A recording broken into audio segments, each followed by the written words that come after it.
And shifting focus, Unilever, a world-renowned brand, is buying African ingredients from a farmer, Busari Kasali, who used to live in fear that his cassava plant would spoil before it got to market.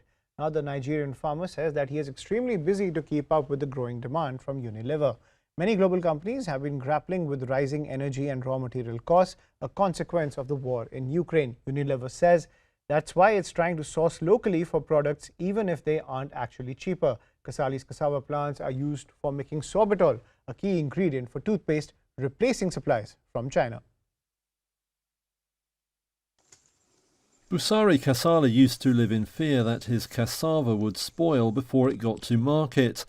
Now the Nigerian farmer says his main concern is keeping up with growing demand from Unilever. The consumer goods giant, behind brands including Knorr, Hellmann's and Ben & Jerry's, says it's pivoting to African suppliers for its operations on the continent. And that's good news for Kasali. They collect the cassava from us all the time. Once we load the van and we take it to them, they weigh it and give us our money.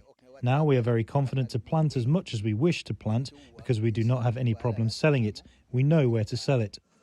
Many global companies have been grappling with rising energy and raw material costs, a consequence of the war in Ukraine and the hangover from the global health crisis.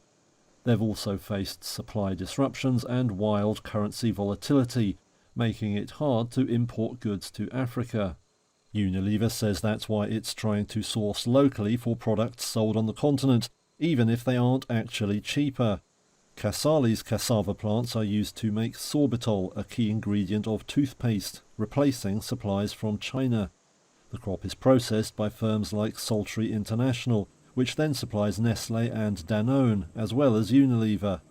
Founder Oluyemisi Ironloy says turnover should at least double this year, but worries that African farms just can't produce enough.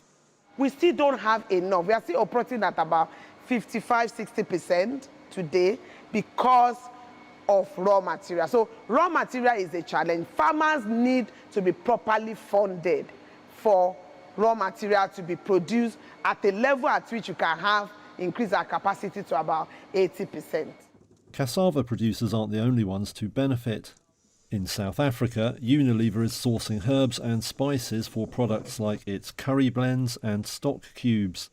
Those ingredients would previously have come from India.